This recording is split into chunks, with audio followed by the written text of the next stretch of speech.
Saat suamiku liburan di Jepang dengan selingkuhannya, yang aku lakukan adalah menjual rumah kami.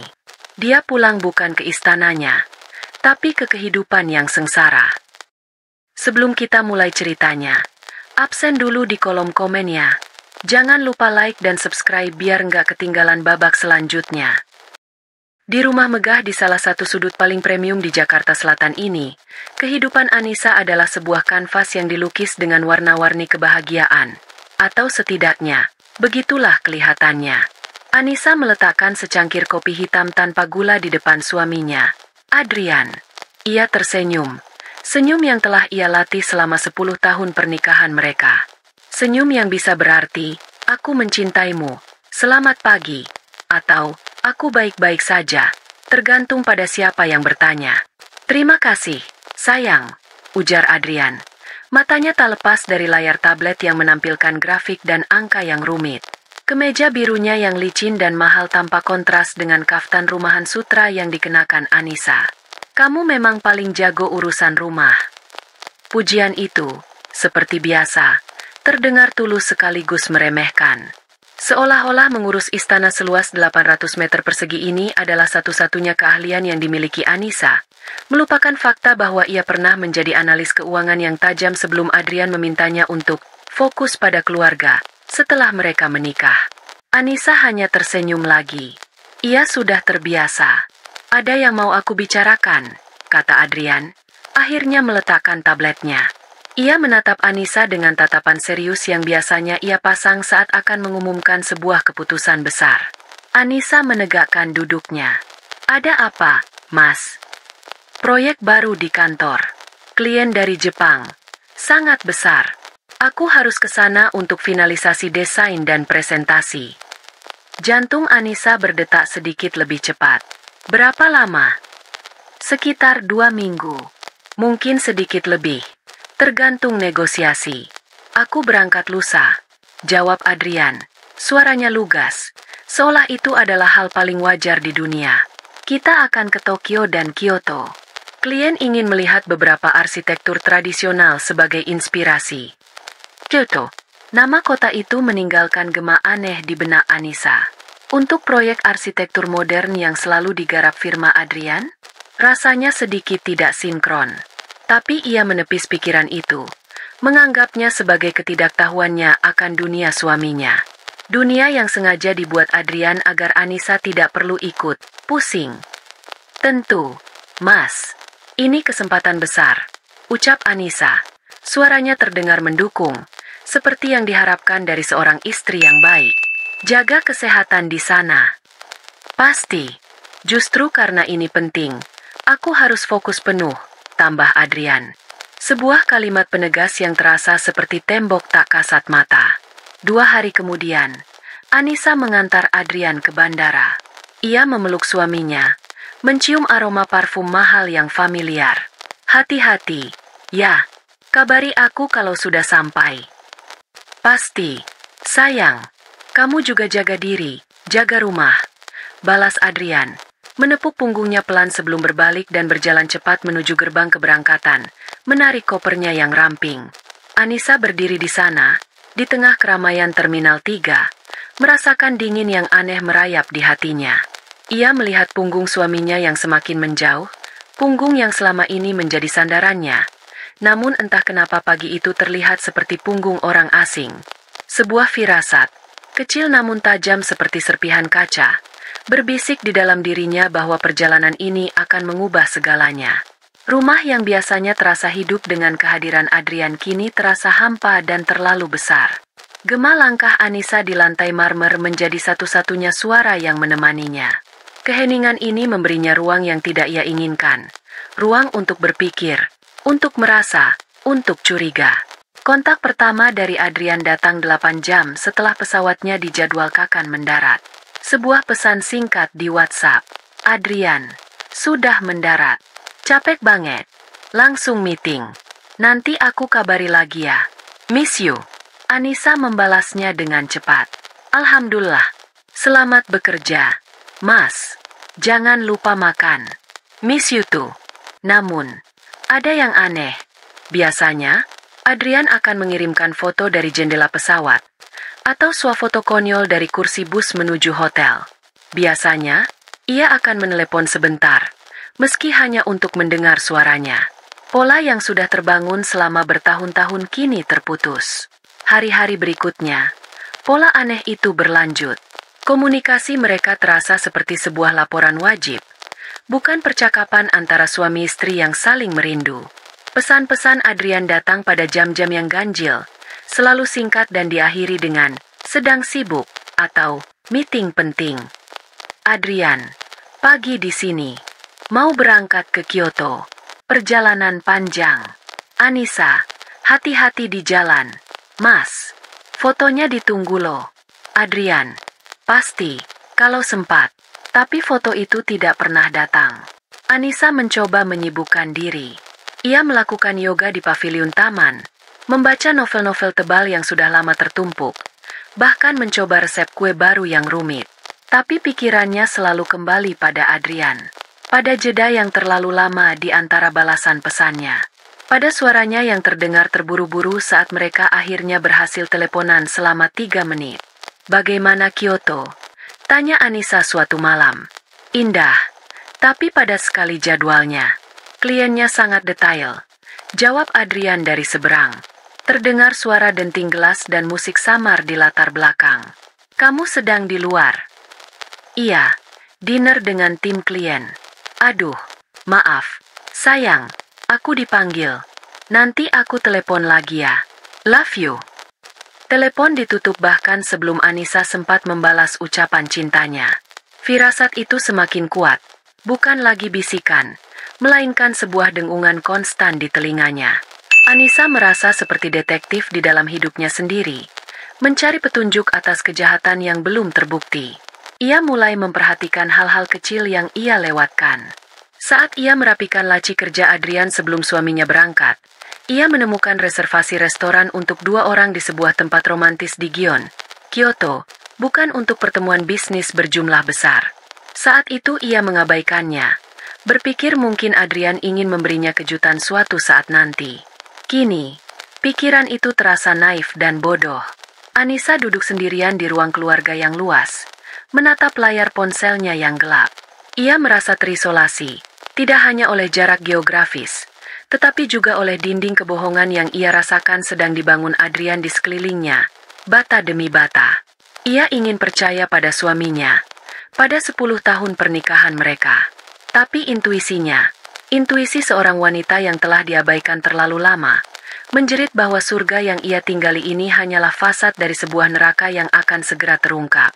Malam itu adalah malam ke-8 sejak kepergian Adrian. Anissa tidak bisa tidur. Ia berguling ke sisi ranjang Adrian yang dingin dan kosong, lalu kembali ke sisinya sendiri. Pukul 2 dini hari, ia menyerah. Dengan langkah pelan, ia turun ke ruang keluarga, menyalakan lampu temaram, dan menyandarkan diri di sofa kulit yang empuk. Ia meraih iPad-nya, mencari pengalihan apapun dari pikirannya yang kalut. Ia membuka Instagram, sebuah kebiasaan tanpa tujuan untuk membunuh waktu. Jarinya menggulir melewati foto-foto liburan teman-temannya, unggahan resep masakan, dan video-video kucing yang lucu. Semuanya terasa kabur dan tidak menarik. Lalu, sebuah unggahan di stories menarik perhatiannya. Unggahan dari seorang kenalan lama yang kebetulan berteman dengan Rina, kolega junior Adrian yang cantik dan ambisius. Anissa hanya mengenalnya sekilas dari beberapa acara kantor. Unggahan itu adalah album foto berjudul Japan Trip Bliss. Anissa hampir saja melewatinya, tetapi rasa penasaran yang gatal menahannya. Foto pertama adalah sekelompok 4 wanita, termasuk Rina, tersenyum ceria di depan kuil Kiyomizu-dera. Girls Trip. Begitu tulisan di keterangannya. Hati Anissa sedikit lega. Mungkin kecurigaannya hanya paranoia. Ia menggeser ke foto kedua. Sebuah pemandangan jalanan Gion yang indah di malam hari. Foto ketiga. Makanan-makanan lezat yang tertata apik. Foto keempat. Foto grup lagi.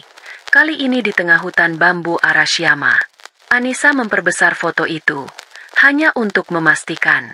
Hanya ada 4 wanita. Lalu, ia menggeser ke foto kelima. Dunia Anissa berhenti berputar. Foto itu diambil di Fushimi Inari Shrine, dengan latar belakang gerbang-gerbang torii merah yang ikonik. Rina tidak bersama teman-temannya. Ia berdiri sedikit menyamping, tersenyum lebar ke arah kamera, pipinya merona bahagia. Dan di sebelahnya, dengan lengan yang merangkul pinggang Rina dengan posesif, berdiri Adrian. Ia tidak mengenakan setelan bisnisnya. Ia memakai kaos kasual dan celana linen, tampak santai dan jauh lebih muda. Senyum di wajahnya adalah senyum yang sudah lama tidak Anissa lihat. Senyum lepas tanpa beban, penuh keintiman dan kebahagiaan murni. Tangannya yang melingkari pinggang Rina bukan sentuhan seorang kolega. Itu adalah sentuhan seorang kekasih. Udara seolah tersedot keluar dari paru-paru Anissa. iPad itu terlepas dari jemarinya yang mendadak lemas. Jatuh tanpa suara ke atas karpet tebal. Ia tidak bisa bernapas. Matanya terpaku pada layar.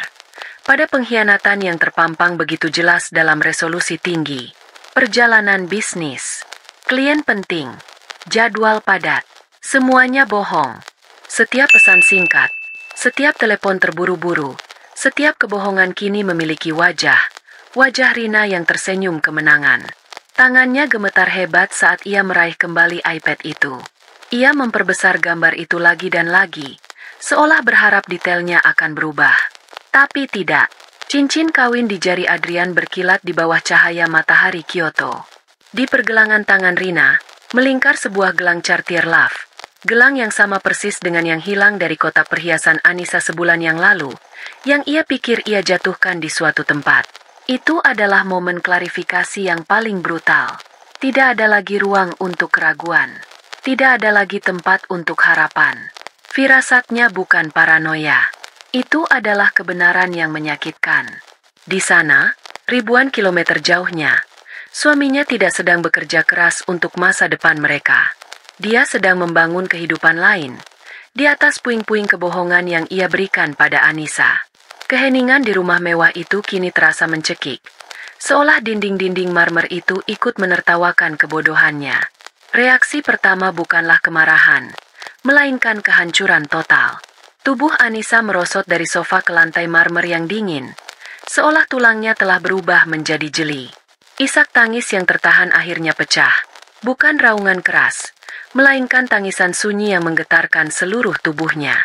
Air mata panas mengalir tanpa henti, membasahi pipinya, jatuh ke lantai yang dingin. Setiap kenangan indah selama 10 tahun pernikahan mereka berkelebat di benaknya, kini ternoda oleh pengkhianatan.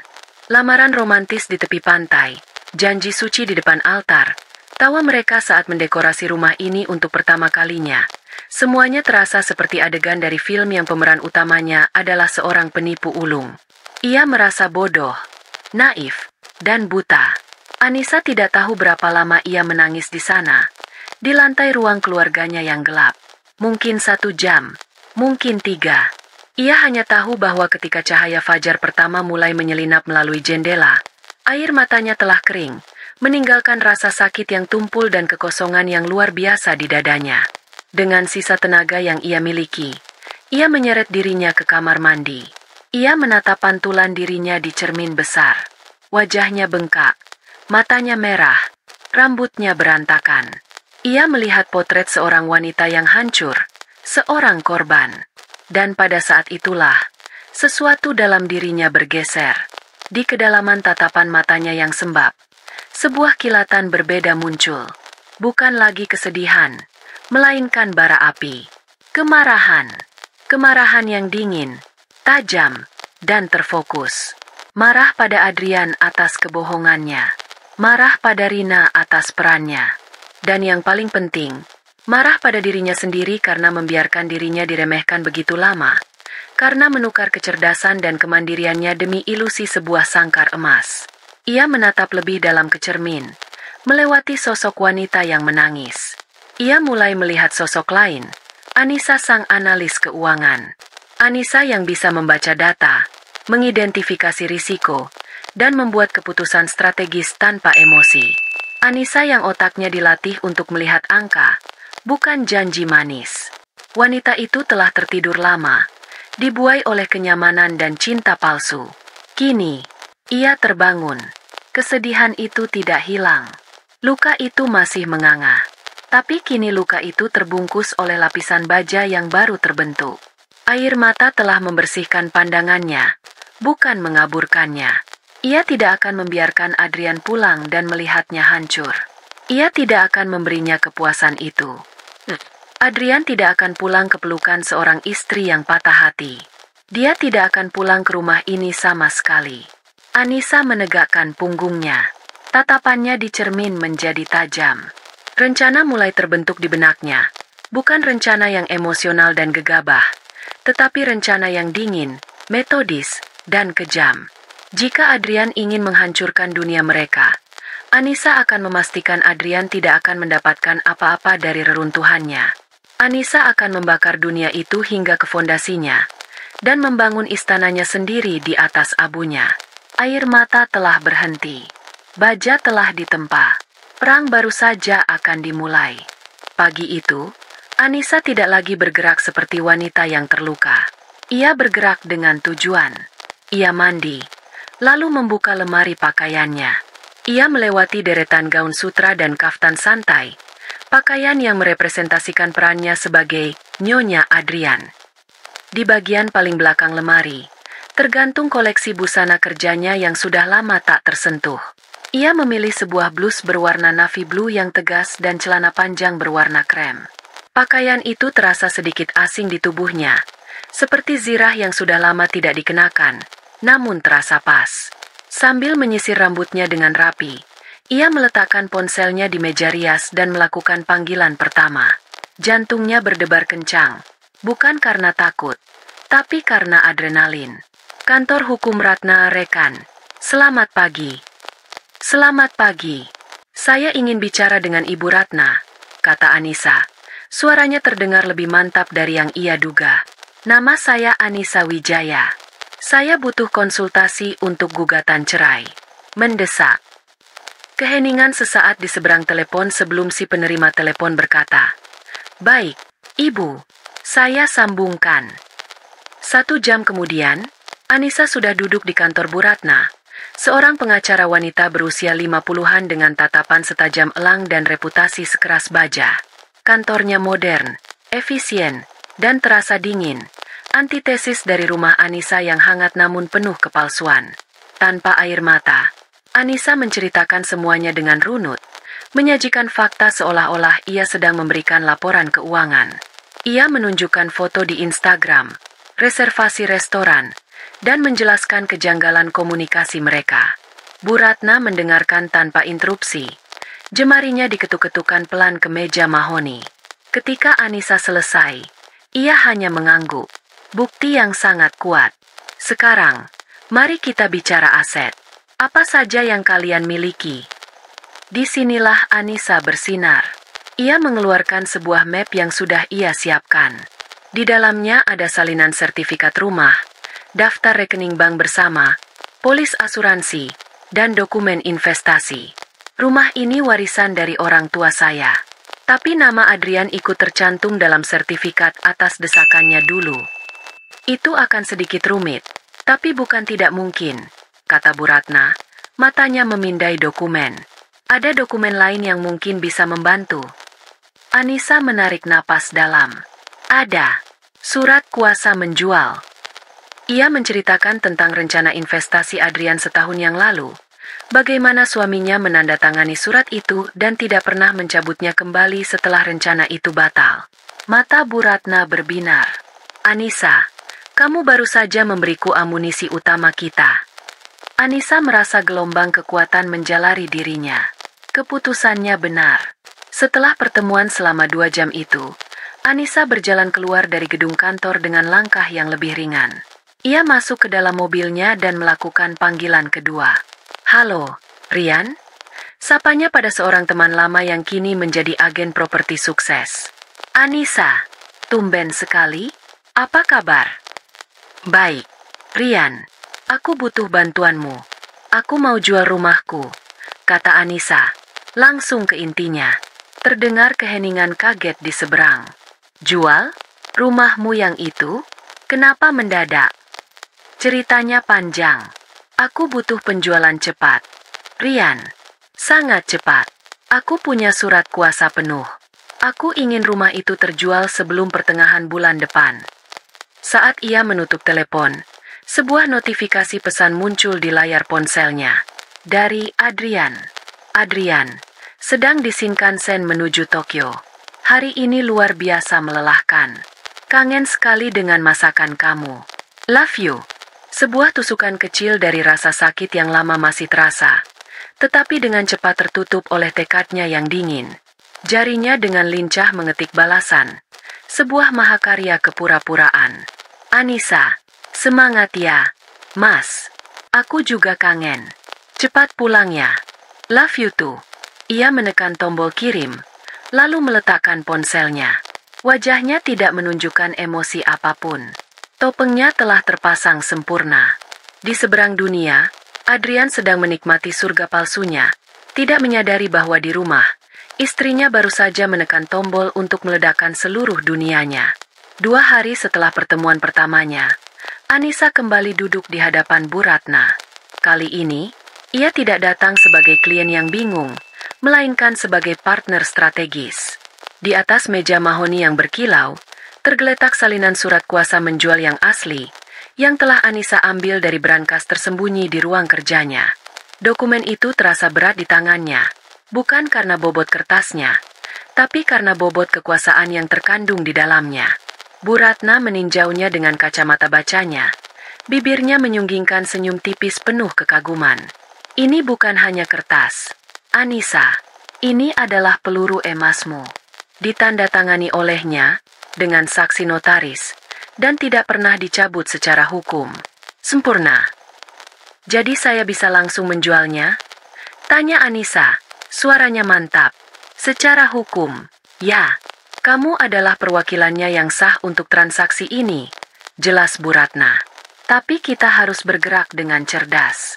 Kita tidak hanya menjual rumah, kita sedang membangun benteng untuk masa depanmu. Ini adalah langkah pertama dari sebuah kampanye.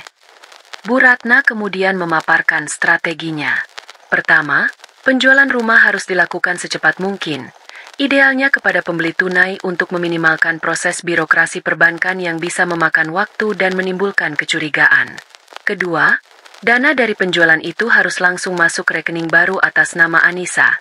Rekening yang tidak bisa diakses oleh Adrian. Lalu bagaimana dengan aset lain? Rekening bersama, investasi. Tanya Anissa. Otaknya yang analitis bekerja cepat, memetakan semua variabel. Operasi kedua, sahut Bu Ratna. Kita akan membagi dana di rekening bersama sesuai porsi yang paling bisa dipertahankan di pengadilan. Ambil semua aset pranikahmu, lalu 50% dari aset yang didapat selama pernikahan. Lakukan transfernya sendiri. Simpan semua buktinya. Kita tidak mencuri. Anissa, kita mengamankan apa yang menjadi hakmu sebelum dia sempat menyembunyikannya atau menggunakannya untuk melawanmu. Dalam perang seperti ini, pihak yang bergerak lebih dulu yang akan menang. Anissa menghela napas panjang. Sejenak, bayangan Adrian yang tersenyum saat mereka pertama kali membeli perabotan untuk rumah itu melintas di benaknya. Sebuah sengatan rasa bersalah yang kecil mencoba merayap masuk. Apakah ini benar, Bu?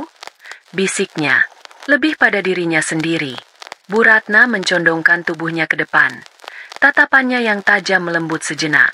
Anissa, dengarkan saya. Pria itu sedang berlibur dengan wanita lain menggunakan uang kalian berdua.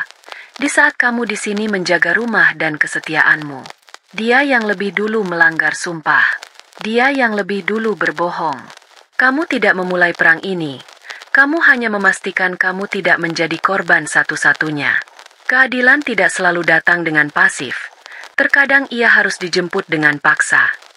Kata-kata itu seperti baja cair yang dituangkan ke dalam keraguan Anissa, membuatnya mengeras menjadi keyakinan. Ia mengangguk. Semua keraguan sirna. Saya mengerti. Kapan saya harus mulai? Segera, jawab Bu Ratna. Waktu adalah asetmu yang paling berharga saat ini. Anissa meninggalkan kantor hukum itu dengan langkah yang tegap. Ia bukan lagi Anissa yang bimbang. Ia adalah seorang jenderal yang baru saja menerima peta pertempuran dan perintah untuk maju. Malam itu, Anissa mengubah ruang kerjanya yang jarang terpakai menjadi pusat komando. Ruangan itu didominasi oleh rak buku tinggi dan sebuah meja kayu solid, hadiah dari almarhum ayahnya. Adrian jarang masuk ke sini. Ia menganggapnya sebagai sarang Anissa yang membosankan. Kini, sarang itu menjadi pusat operasi senyap yang akan meruntuhkan kerajaan finansial suaminya. Dengan secangkir teh kamomil di sisinya, Anissa membuka laptopnya. Layarnya segera menampilkan deretan angka dan grafik yang pernah menjadi dunianya.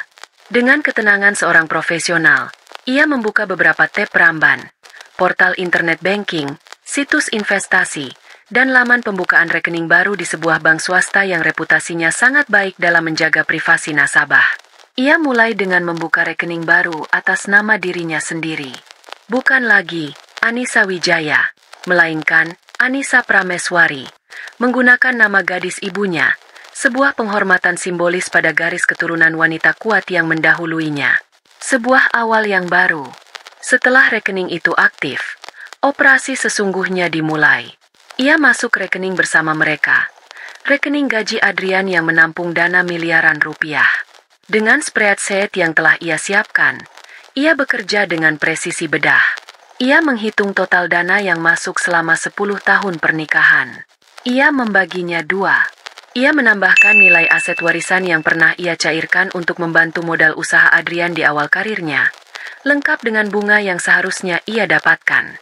Ia tidak serakah. Ia adil secara matematis. Lalu, dengan beberapa kali klik, transfer pertama dilakukan. Sejumlah digit yang fantastis berpindah dari rekening Adriano Anissa ke rekening Anissa Prameswari. Klik. Lalu ia beralih ke rekening investasi saham bersama. Ia menjual sebagian besar portofolio yang liquid. Klik.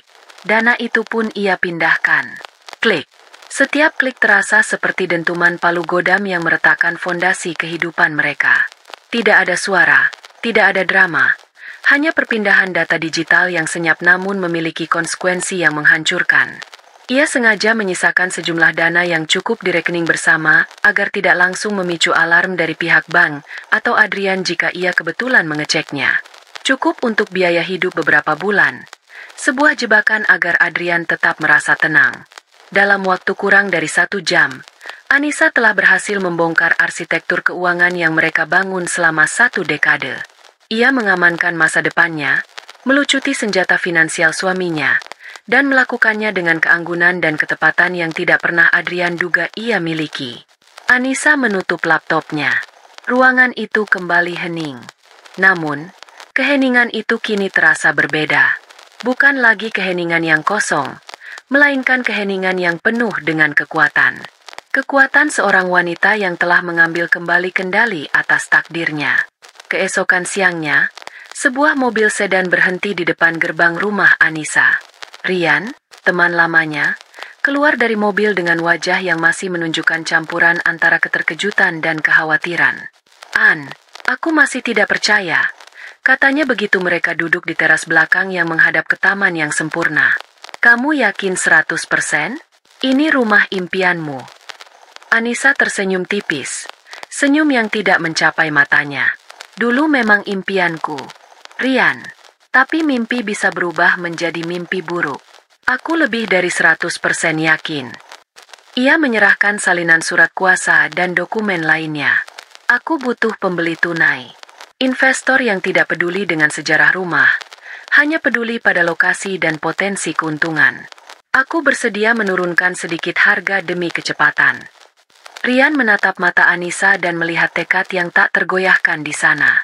Ia berhenti bertanya dan beralih ke mode profesional. "Aku kenal beberapa pemain besar. Mereka suka transaksi cepat dan bersih. Beri aku waktu 24 jam untuk menelepon mereka." Sore itu, 2 orang pekerja dari perusahaan Rian datang. Mereka membawa sebuah tiang besi dan sebuah papan persegi panjang. Anissa mengawasi dari balik jendela ruang tamu saat mereka bekerja. Dengan beberapa kali hantaman palu, tiang itu tertancap kokoh di atas rumput hijau yang terawat sempurna. Rumput yang pernah Anissa rawat dengan penuh cinta. Lalu, mereka memasang papannya. 4 huruf besar berwarna merah menyala di atas latar belakang putih. Dijual. Papan itu berdiri dengan angkuh. Sebuah pernyataan perang yang terbuka bagi siapa saja yang lewat. Sebuah deklarasi bahwa surga kecil keluarga Wijaya kini telah diobral. Jantung Anissa berdebar kencang saat melihatnya. Ini adalah titik di mana tidak ada lagi jalan untuk kembali. Rencananya kini bukan lagi sekadar konsep di atas kertas atau angka di layar laptop. Ia telah menjadi sebuah realitas fisik yang terpampang di halaman depan rumahnya. Seorang ibu tetangga yang sedang berjalan sore dengan anjingnya melambat. Matanya terpaku pada papan itu, lalu beralih ke jendela rumah Anissa dengan tatapan penuh tanya. Gosip akan menyebar secepat api. Waktu kini terasa semakin sempit. Anissa tahu ia harus mempercepat langkahnya sebelum kabar ini, entah bagaimana caranya, sampai ke telinga Adrian di Jepang. Papan itu adalah bom waktu, dan Anissa adalah orang yang memegang pemicunya. Hari-hari berikutnya adalah prosesi pengosongan yang aneh dan menyakitkan. Rumah yang tadinya penuh dengan kehidupan kini dipenuhi oleh gema dan kotak-kotak kardus berwarna coklat. Anissa memutuskan untuk melakukan pengepakan awal seorang diri, sebelum tim profesional datang. Ia perlu melakukan ini untuk dirinya sendiri, sebagai ritual penutupan. Ia memulai dari ruang keluarga. Tangannya terulur ke bingkai foto pernikahan mereka yang besar di atas perapian palsu. Di dalamnya, Anissa dan Adrian tersenyum bahagia. Mata mereka berbinar menatap masa depan yang cerah. Ia menatap foto itu lama, mencari jejak kebohongan di mata suaminya, tapi tidak menemukannya. Mungkin Adrian memang aktor yang hebat, atau mungkin, pada saat itu, ia memang tulus. Anissa tidak akan pernah tahu. Tanpa emosi, ia menurunkan foto itu, membungkusnya dengan kain, dan memasukkannya ke dalam kotak pertama yang ia beri label, Adrian. Ia bergerak dari satu ruangan ke ruangan lain seperti seorang arkeolog yang sedang mengkatalog artefak dari peradaban yang telah punah. Koleksi jam tangan mewah Adrian, puluhan pasang sepatu kulitnya, setelan jas mahal yang tergantung rapi, semua ia masukkan ke dalam kotak berlabel, Adrian. Ia melakukannya dengan efisien, tanpa amarah, seolah akan sedang menangani properti milik orang lain. Namun, ketika ia masuk ke kamarnya sendiri dan membuka laci nakasnya, pertahanannya goyah. Di sana, tersimpan sebuah kotak musik kecil pemberian Adrian di ulang tahun pernikahan pertama mereka. Ia membukanya, dan alunan melodi, Can't Help Falling in Love, yang lembut mengalun. Air mata yang ia kira sudah habis, ternyata masih tersisa. Ia membiarkan dirinya menangis selama beberapa menit. Sebuah perpisahan terakhir untuk cinta yang pernah ia yakini nyata. Kemudian, ia menutup kotak musik itu dan memasukkannya ke dalam kotak berlabel, Anissa. Beberapa kenangan, betapapun menyakitkan, adalah miliknya untuk disimpan atau dibuang nanti. Proses yang paling sulit adalah memilah barang-barang yang tidak memiliki label kepemilikan yang jelas. Sofa yang mereka pilih bersama, meja makan tempat mereka berbagi cerita, pernak-pernik yang mereka beli saat liburan. Untuk barang-barang ini, ia menjadi hakim yang kejam. Apapun yang memicu kenangan menyakitkan, ia masukkan ke dalam kotak, sumbangan. Pada akhir hari ketiga, rumah itu terasa asing. Sebagian besar perabotan telah dipindahkan oleh jasa angkut ke sebuah unit penyimpanan atas nama Adrian. Kuncinya kelak akan ia serahkan melalui pengacara. Yang tersisa hanyalah kotak-kotak berlabel, Anissa, yang berisi esensi dirinya, buku-bukunya, peninggalan orang tuanya, dan beberapa benda kecil yang menandai hidupnya sebelum dan sesudah Adrian. Dengan mengosongkan rumah itu, ia merasa juga telah mengosongkan hatinya dari beban kenangan palsu. Ia siap untuk pergi. Tinggal 3 hari sebelum jadwal kepulangan Adrian. Anissa kini tinggal di sebuah apartemen servis yang nyaman di pusat kota, tempat yang tidak diketahui Adrian. Apartemen itu tidak semewah rumahnya dulu, tapi terasa aman dan sepenuhnya miliknya. Dari jendelanya, ia bisa melihat kerlip lampu kota, sebuah pemandangan yang menjanjikan kehidupan baru. Ponselnya berdering. Nama Rian muncul di layar. "An, aku punya kabar," kata Rian. Suaranya terdengar bersemangat. "Kita dapat tawaran." Sebuah perusahaan investasi properti. Mereka sudah lama mengincar lahan di area itu. Tawarannya tunai keras. Sedikit di bawah harga pasaran. Tapi mereka bisa menyelesaikan seluruh transaksi dan pembayaran dalam 48 jam. Deal. Anissa tidak ragu sedetik pun. Kecepatan lebih berharga daripada beberapa ratus juta rupiah. Deal. Urus semuanya. Rian. 48 jam berikutnya adalah pusaran penandatanganan dokumen dan finalisasi di kantor notaris. Anissa, dengan surat kuasa di tangan, menyelesaikan semuanya dengan tenang dan efisien. Bu Ratna mendampinginya, memastikan setiap langkahnya aman secara hukum. Tepat di sore hari, sehari sebelum Adrian mendarat di Jakarta, ponsel Anissa bergetar. Sebuah notifikasi dari aplikasi perbankan.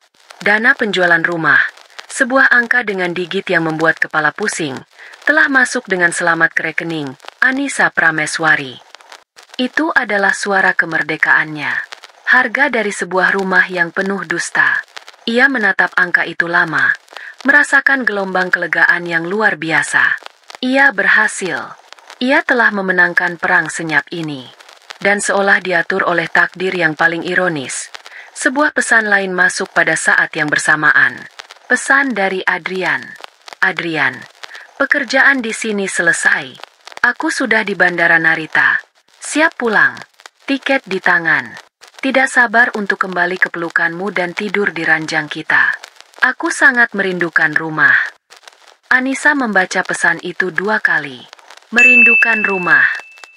Kalimat itu terdengar begitu absurd, begitu menyedihkan. Sebuah senyum perlahan terukir di bibirnya.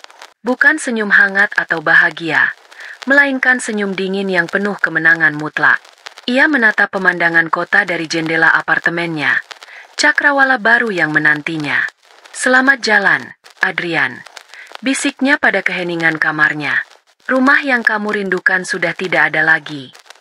Perangkap telah terpasang. Umpan telah dimakan.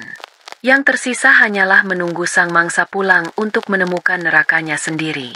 Adrian melangkah keluar dari pintu kedatangan internasional Bandara Soekarno-Hatta dengan perasaan seorang pemenang. Udara Jakarta yang lembab dan panas menyambutnya seperti pelukan yang familiar. 2 minggu di Jepang bersama Rina terasa seperti mimpi. Sebuah pelarian sempurna dari kehidupannya yang monoton. Ia merasa diremajakan, bersemangat, dan penuh dengan kepuasan diri. Proyek di kantor memang ada, tapi itu hanya menjadi alibi yang sempurna. Ia berhasil mendapatkan segalanya. Karir yang cemerlang, istri yang patuh di rumah, dan petualangan rahasia yang mendebarkan. Sambil mendorong troli berisi kopernya, matanya memindai kerumunan penjemput. Ia mencari sosok Anissa. Ia membayangkan istrinya akan berdiri di sana dengan senyum lembut, siap menyambutnya. Mungkin membawa papan kecil bertuliskan namanya seperti yang pernah Anissa lakukan dulu saat mereka masih pengantin baru. Tapi ia tidak melihatnya. Ia berhenti sejenak, mengedarkan pandangan sekali lagi. Tidak ada. Rasa jengkel mulai merayapinya. Dasar, paling ketiduran. Batinnya, sama sekali tidak terpikir kemungkinan lain. Anissa adalah wanita yang teratur, tapi kadang bisa terlalu santai. Ia mengeluarkan ponselnya, berniat menelepon dengan nada sedikit kesal. Ia menekan nomor Anissa. Telepon itu berdering, tanda ponselnya aktif, tapi tidak diangkat. Ia mencoba lagi. Hasilnya sama. Merepotkan saja. Gumamnya pada diri sendiri. Kesombongannya tidak memberinya ruang untuk khawatir. Yang ada hanya rasa terganggu karena rencananya untuk langsung pulang dan beristirahat sedikit terhambat. Dengan gusar, ia berjalan menuju antrean taksi premium. Ia akan memberi Anissa kejutan dengan pulang sendiri. Ia membayangkan akan menegur istrinya dengan lembut. Lain kali pasang alarmnya, sayang.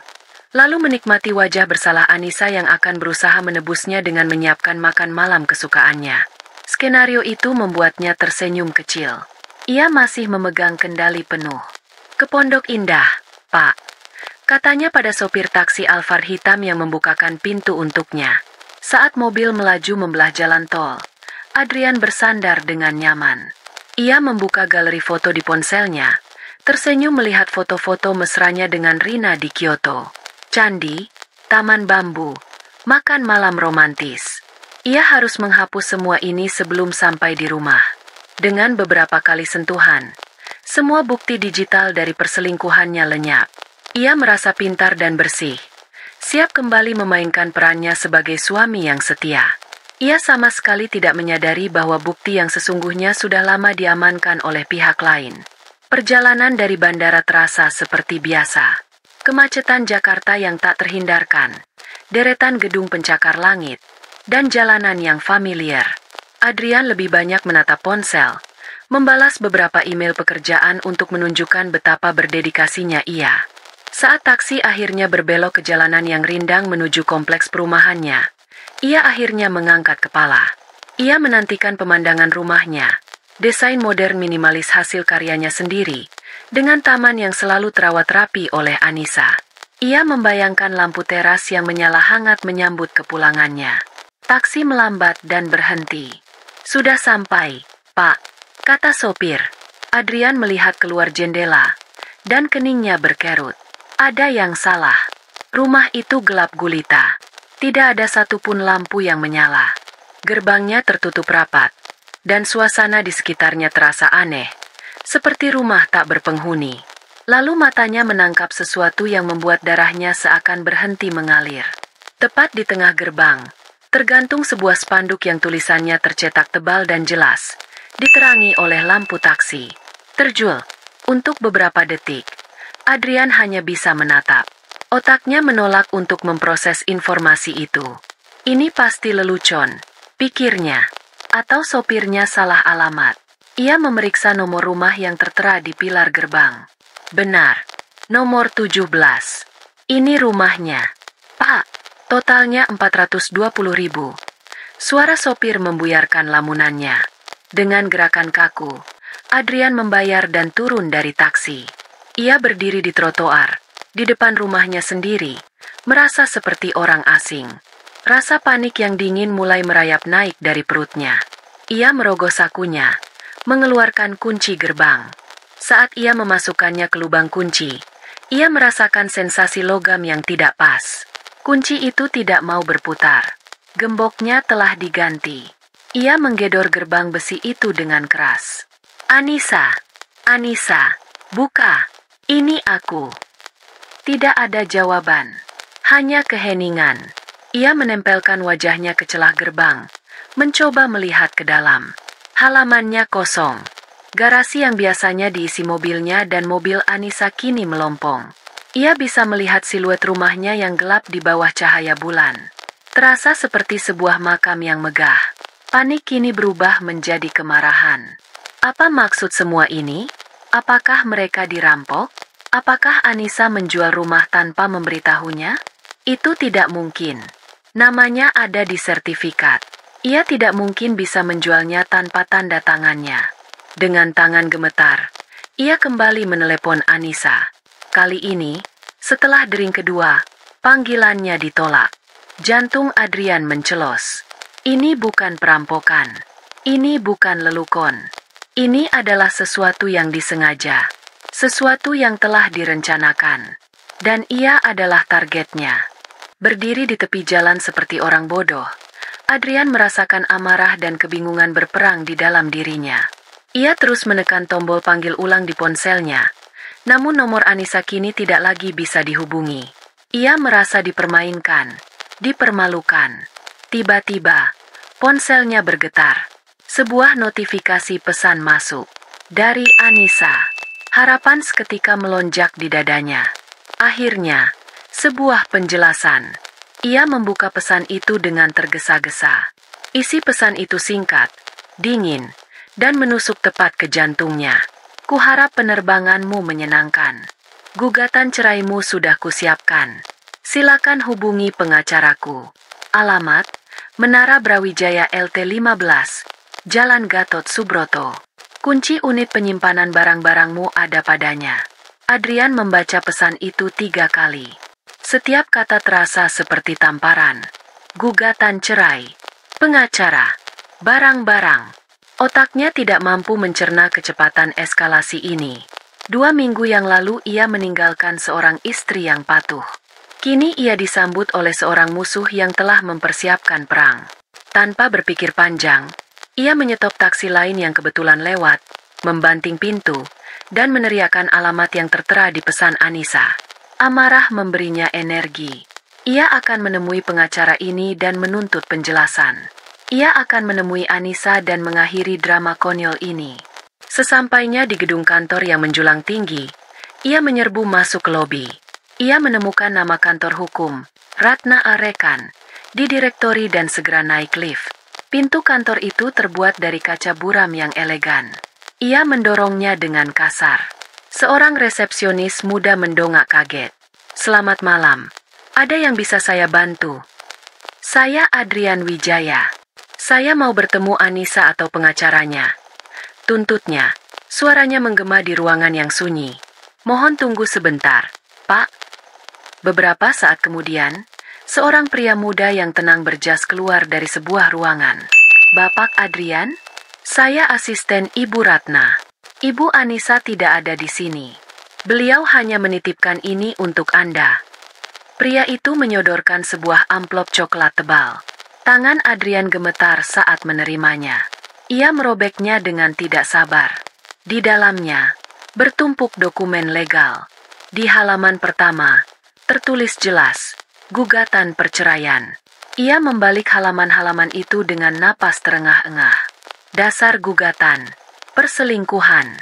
Terlampir di belakangnya, cetakan berwarna dari foto-fotonya bersama Rina di Jepang.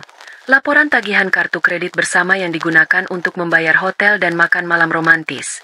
Bahkan salinan tiket pesawat Rina yang dibeli atas namanya. Dan yang paling membuatnya lemas, di lampiran terakhir, ada salinan akta jual beli rumah mereka. Di sana, tertera tanda tangan Anissa yang tegas, dan di bawahnya kalimat yang menghancurkan. Bertindak untuk dan atas nama Adrian Wijaya berdasarkan surat kuasa menjual nomor 11 SK 2024. Surat kuasa itu. Surat kuasa yang ia tanda tangani setahun lalu untuk rencana investasi yang gagal. Surat kuasa yang ia lupakan begitu saja karena dianggap tidak penting. Anissa tidak hanya tahu, dia telah merencanakannya. Dia menggunakan kecerobohan dan kesombongannya sendiri sebagai senjata untuk menghancurkannya. Adrian terhuyung mundur. Punggungnya menabrak dinding. Kakinya terasa lemas. Perang ini sudah berakhir bahkan sebelum ia tahu bahwa perang itu telah dimulai. Dan ia telah kalah telak. Keluar dari kantor pengacara itu, Adrian berjalan seperti zombie.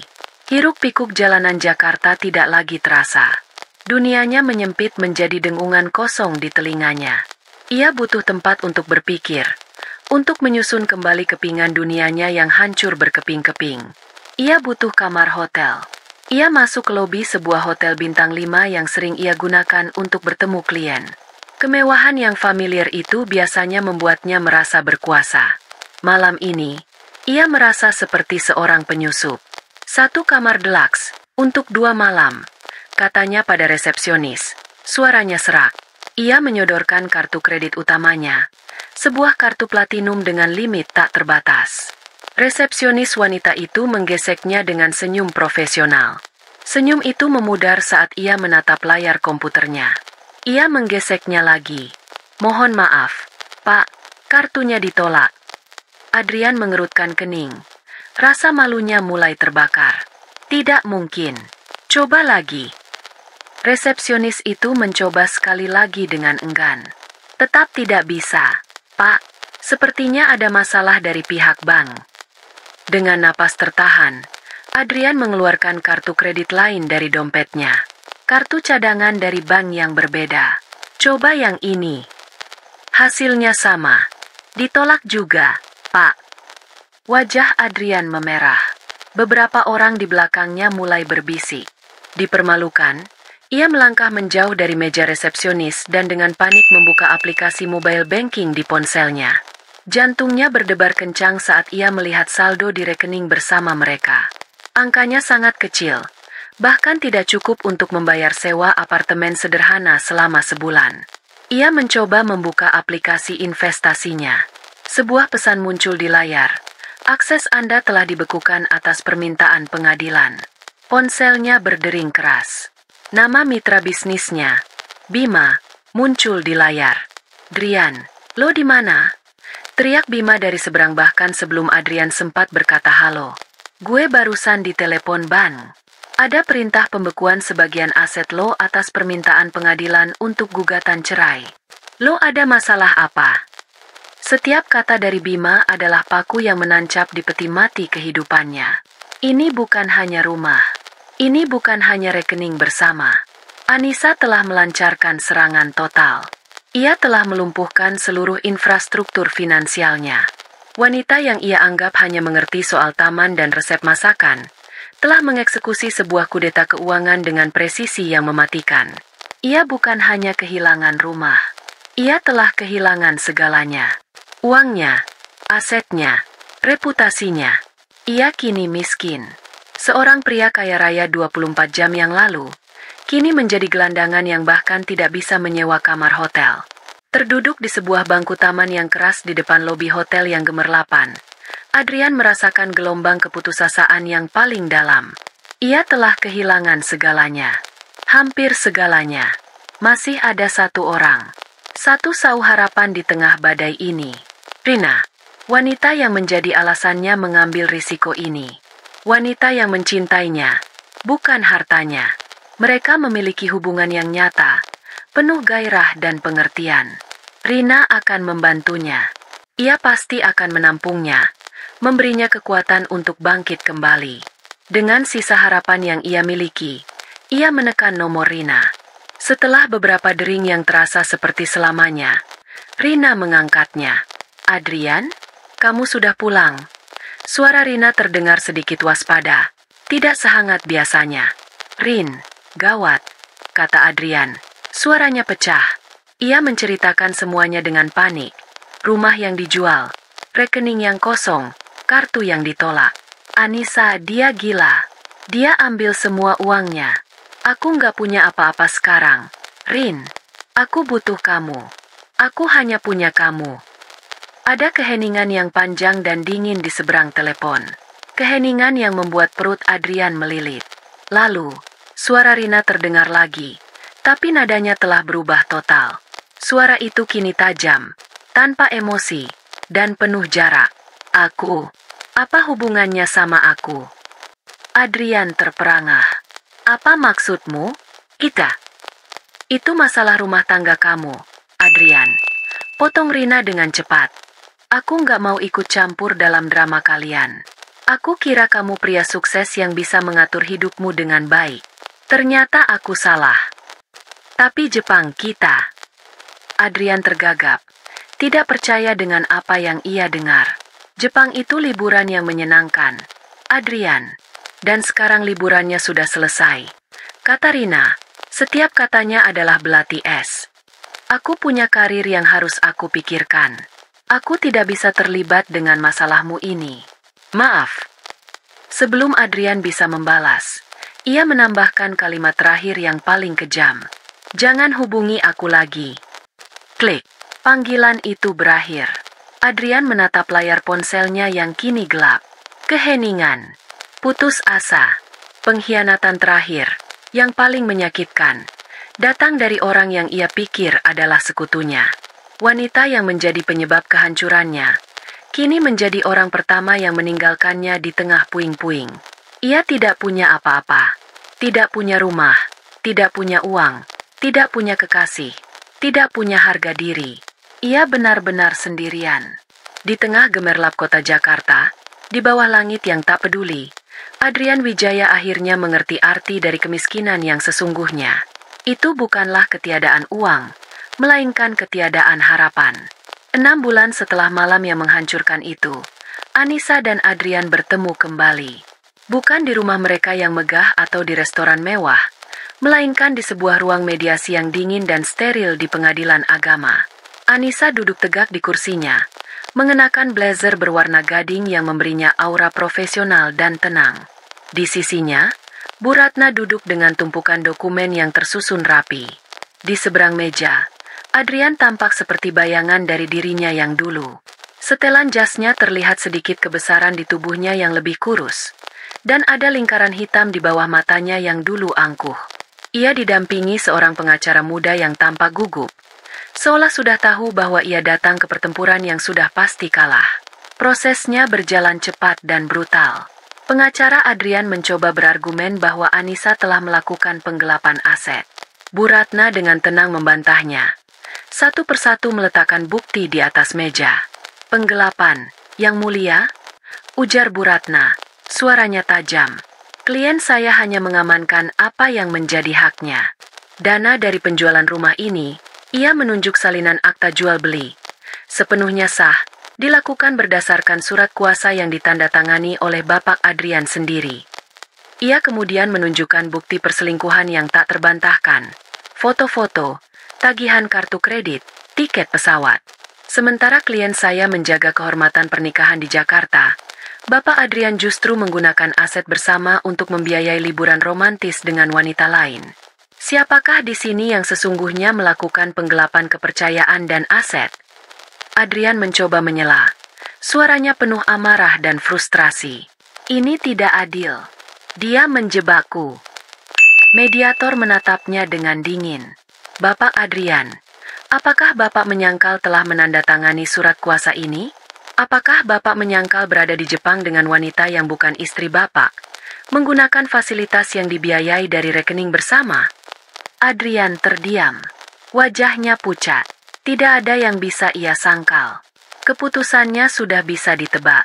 Pembagian harta Gonogini ditetapkan sesuai dengan apa yang telah Anissa amankan.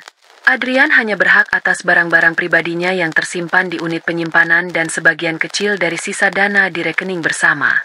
Ia kalah di semua lini. Saat mediasi selesai, Anissa berdiri. Untuk sesaat, matanya bertemu dengan mata Adrian. Ia tidak melihat kebencian di sana, hanya kekosongan. Adrian menatapnya dengan campuran amarah dan permohonan yang menyedihkan. Anissa tidak membalas tatapan itu.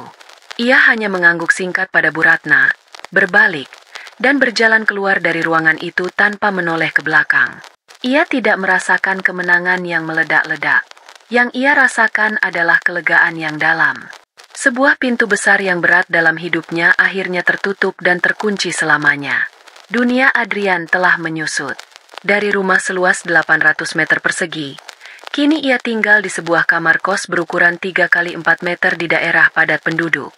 Dindingnya lembab, dan bau mie instan seolah meresap permanen di udara.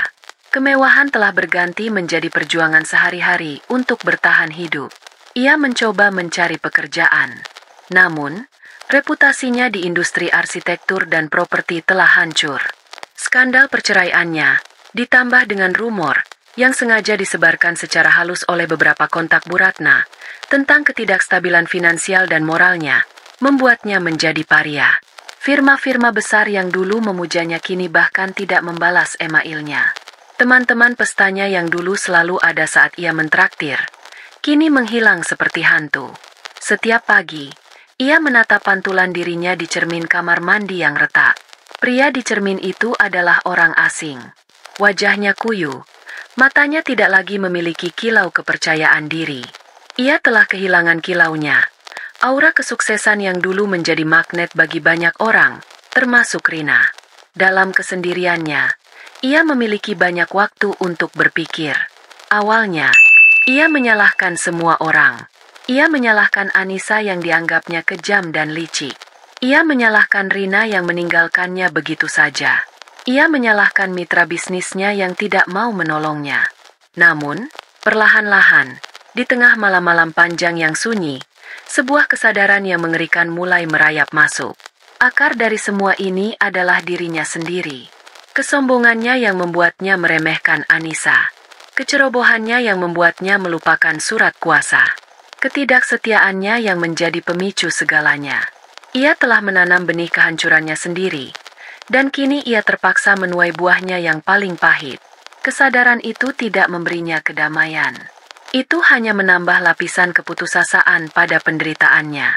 Ia telah jatuh begitu dalam, dan ia tidak tahu bagaimana caranya untuk bangkit kembali. Sementara Adrian tenggelam, Anissa justru menemukan cara untuk terbang.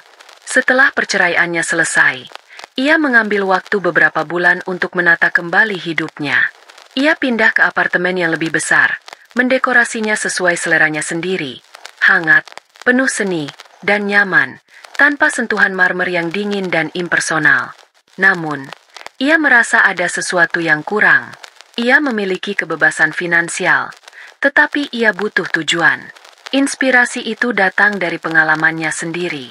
Ia menyadari betapa banyak wanita di luar sana yang berada dalam posisi rentan secara finansial, entah karena perceraian, ditinggal pasangan, atau karena tidak pernah diajari cara mengelola keuangan. Dengan sisa modal yang ia miliki dan keahliannya yang terasah kembali, Anissa mendirikan sebuah firma konsultan keuangan butik. Ia menamainya Pramesti Advisory, menggunakan nama keluarga ibunya sebagai simbol kemandirian. Misinya sederhana, memberdayakan perempuan melalui literasi finansial. Klien pertamanya adalah seorang wanita muda yang datang ke kantornya dengan mata bengkak karena menangis, membawa setumpuk tagihan utang yang ditinggalkan suaminya yang kabur. Anissa melihat pantulan dirinya yang dulu pada wanita itu. Dengan sabar, Anissa tidak hanya memberinya nasihat keuangan. Ia mendengarkan ceritanya, memberinya kekuatan, dan menyusun rencana langkah demi langkah untuk membantunya bangkit. Ia mengajarkan cara membuat anggaran, bernegosiasi dengan bank, dan memulai investasi kecil. Kabar tentang firma konsultan yang tidak hanya cerdas secara finansial tapi juga berempati ini menyebar dari mulut ke mulut. Anissa tidak hanya membangun sebuah bisnis, ia membangun sebuah komunitas. Ia mengubah lukanya menjadi sumber kekuatan bagi orang lain. Kerajaan barunya tidak dibangun di atas beton dan marmer, melainkan di atas fondasi kepercayaan, pengetahuan, dan pemberdayaan. 1 tahun telah berlalu sejak Palu Hakim mengakhiri pernikahannya. Kehidupan Anissa telah berubah secara drastis. Pramesti Advisory telah berkembang pesat. Kantornya yang dulu kecil kini menempati 1 lantai di sebuah gedung perkantoran modern. Ia memiliki tim yang solid, yang sebagian besar adalah wanita-wanita cerdas yang ia rekrut. Wajahnya kini sering muncul di majalah-majalah finansial dan sebagai pembicara di seminar-seminar pemberdayaan perempuan. Ia menjadi simbol dari kekuatan dan kebangkitan. Ia tidak lagi dikenal sebagai mantan istri Adrian Wijaya, melainkan sebagai Anissa Prameswari, sang pendiri Pramesti Advisory. Kebahagiaannya tidak lagi bergantung pada orang lain. Ia menemukan kegembiraan dalam hal-hal sederhana, secangkir kopi di pagi hari di balkon apartemennya, makan malam bersama sahabat-sahabat lamanya yang kini kembali dekat, atau melakukan perjalanan solo ke tempat-tempat yang selalu ingin ia kunjungi. Kemarahan dan kebencian terhadap Adrian telah lama menguap, tergantikan oleh ketenangan. Ia tidak lagi memikirkannya. Pria itu hanyalah sebuah bab yang telah selesai ia baca dan tutup rapat-rapat. Luka pengkhianatan itu telah sembuh, meninggalkan bekas luka tipis yang hanya berfungsi sebagai pengingat akan seberapa kuat dirinya sekarang. Ia telah menemukan kedamaian yang datang dari penerimaan diri dan kemandirian sejati. Suatu sore yang cerah, Anissa sedang duduk di sebuah kedai kopi yang tidak terlalu ramai di dekat kantornya, menunggu salah satu kliennya. Ia memesan segelas es teh leci sambil memeriksa beberapa email di ponselnya. "Permisi, mau pesan apa lagi, Bu?" Anissa mendongak dari layar ponselnya, siap untuk tersenyum dan berkata tidak ada. Tapi kata-kata itu membeku di tenggorokannya. Pria berseragam pramusaji yang berdiri di hadapannya, memegang sebuah buku catatan kecil, adalah Adrian. Waktu seolah berhenti. Adrian terlihat 10 tahun lebih tua. Rambutnya yang dulu selalu tertata rapi kini sedikit menipis dan berantakan. Wajahnya lelah, dan kilau di matanya telah sepenuhnya padam. Ia mengenakan seragam kafe yang sedikit lusuh dan jam tangan digital murahan. Mata mereka bertemu. Di mata Adrian, Anissa melihat kilat keterkejutan, diikuti oleh rasa malu yang mendalam yang membuat wajahnya memerah. Ia tampak ingin berbalik dan lari, tetapi kakinya seolah terpaku di lantai. Anissa adalah yang pertama memecah keheningan yang canggung itu.